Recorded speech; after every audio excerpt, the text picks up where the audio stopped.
देखिए नोटिस जैसे अभी आपने फरमाया और मैं फुली एग्री करता हूं कि अदालत जब तक किसी को नोटिस ना करे तो तब तक वो बंदा जो है वो रेलेवेंट नहीं है, वो पार्टी नहीं है उस केस में।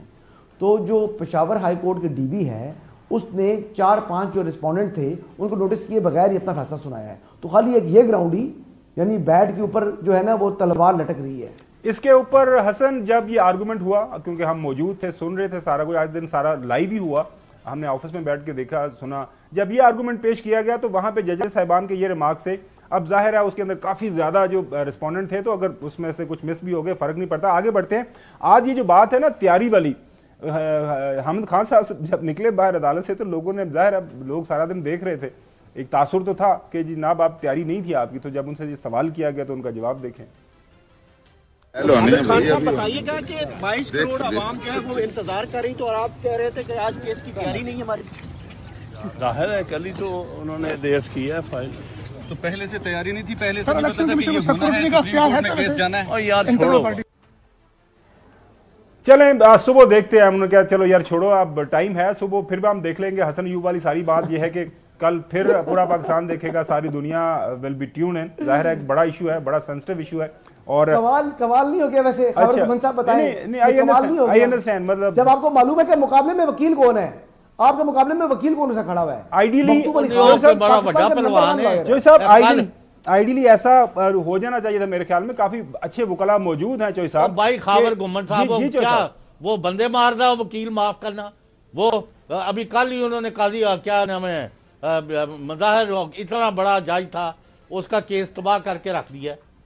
यही वकील थे उनके, उसको खुद दे दिया मज़ाहिर साहब ने। अली खान साहब तो खुद पत्नी गली लेके भाग गए हैं। अच्छा चलें आगे बढ़ते हैं नाज़रीन। आज एक और बड़ा अहम और दिलचस्प मामला उस वक्त हमारे सामने आया जब जाते जाते आपको पता है कि जस्टिस काजी फाइज ईसा साहब ने आज ड्यूरिंग हेयरिंग एक बात रिपीटेडली की। उन्होंने कहा जी कुछ लोगों को मेरी ये बात पसंद आती है, नागवार गुजरती है, लेकिन मेरे ज़हन में जो सवाल आ जाता है फिर वो मैं पूछता हूँ, और जाहिर है जो भी सवाल आएगा मैं पूछूंगा।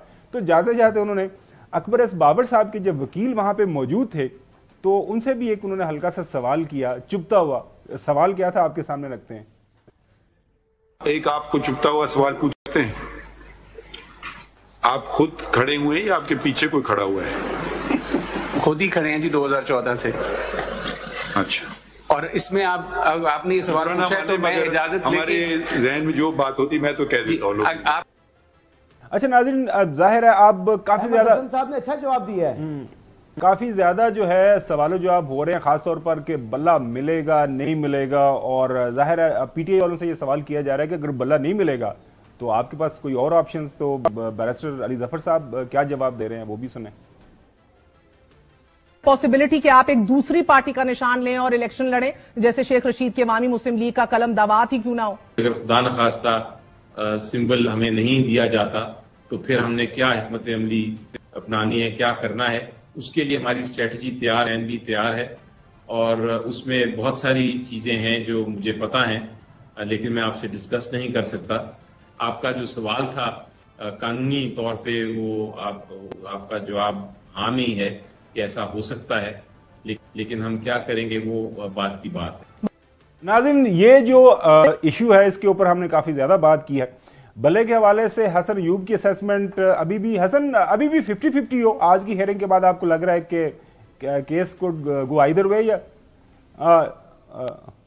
देखिए बात ये है कि 50-50 असेसमेंट होती कोई नहीं है, हाँ या ना होती है।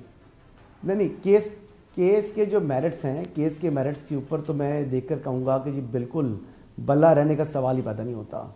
लेकिन क्योंकि इंतखाबात हैं और आपको मालूम है कि बेचारे भी हैं और बेचारों की बेचारगी का बहुत अगर मगर छोड़े ना हसन यूब, देखें आप के शोर मचाते हुए, तो मैं कह रहा हूं हाँ या ना। देखिए बात मैं अपने हिसाब से बात करूंगा ना जी। अगर बात की जाए मेरिट के ऊपर और सुप्रीम कोर्ट के अंदर जो है ना वो मेरिट को ही देखकर ही फैसला होगा, तो मैं यकीनी तौर पर कह रहा हूं कि बल्ला नहीं रहेगा। बल्ला रहने का जो है वो सवाल पैदा इसलिए नहीं होता क्योंकि इनके अपने जो इंट्रा पार्टी इलेक्शन है उसमें बेइंतहा झोल है, प्लस जो इंतखाबात जिस जगह कराए हैं वो इलाका गुमनाम था, वो ग्राउंड गुमनाम था। आप कह रहे हैं और उस जगह का जब मेरिट पे फैसला बल्ला नहीं होगा। चौधरी गुलाम चंद साहब की राय नाज़रीन, उन मेंबर्स को जगह भी मालूम नहीं है कि किस जगह इंतखाब हो रहा है, कहां जाकर उन्होंने वोट कास्ट करना है। और वो वोट कास्ट किए बगैर मेरिट पे फैसला और बल्ला नहीं मिलेगा। चौधरी गुलाम हुसैन साहब, तो ये चीज को मद्देनजर रखते हुए और नौरीन का जो ग्रीवियंस था, नौरीन का जो ग्रीवियंस है उसको भी देखते हुए शायद जो है वो बल्ला ना रहे। नौरीन सुबह फिर लुडियां डालने के मूड में है। Chaudhary Ghulam Hussain sahab, your final thoughts. Not understanding what you are saying. एक तो बात यह, जब अनअपोज्ड है तो फिर उसे वोटर कल इकट्ठे करने था, सारा नहीं पता कि अनअपोज्ड हो गया है वो, जब दूसरा पैनल ही कोई नहीं खड़ा हुआ सामने। चले नाजरीन, ये सुबह जाहिर है किस सुप्रीम कोर्ट नंबर 1 जी जो नंबर 2 आज की मैं जो हियरिंग से देख रहा हूं ना, यानी मैंने पहले कहा कि मैं जो ले मैन हूँ, पॉलिटिकल ऑब्जर्वर हूँ अल्हम्दुलिल्लाह, लेकिन ये जो अदालती, और मुझे ये तवक्को है कि चीफ जस्टिस ऑफ पाकिस्तान कादी फायज ईसा और उनके फेलो जजेस वो मुल्क में जमहूरियत का दौरा देखना चाहेंगे और इलेक्शन वक्त पर कराना चाहेंगे। और इलेक्शन का मतलब है inclusive of all parties along with their symbols. तो मैं 90% नहीं 100% ये समझता हूँ, जैसा कि ये इलेक्शन हो रहे हैं तो सारी पार्टियां और उनके मर्जी के सिंबल्स के साथ ही होंगे। नाज़रीन, चौधरी साहब की जो राय है, मजा तब ही आएगा कि बल्ला हो मैदान में। खबर गुमन साहब, मजा भी तब आएगा कि बल्ला हो मैदान में और फिर इलेक्शन हो। यानी इलेक्शन का जो एक मजा ये अब एक फ्लेवर के लिए अब एक सियासी न हो नॉलेज रखने वाले अपना एक तबसरा निगार की तरह आप बात कर रहे हैं। नाज़रीन देखिए, आज बार बार जो चीज हमें भी समझ आई है, चौधरी साहब जो बात करें जमहूरियत की बात की है, और मुल्क के अंदर आपको पता है इलेक्शन करवाने के हवाले से तो एक से ज्यादा कोशिशें हो रही हैं इलेक्शन रुकवाए जाएं। अभी हम वो बात भी करेंगे, आज एक और करारदाद अपर हाउस सेनेट के अंदर जमा हो गई है, जनाबे आला डिले करवाए जाए कम से कम 3 महीने के लिए, उसके ऊपर भी बात करेंगे।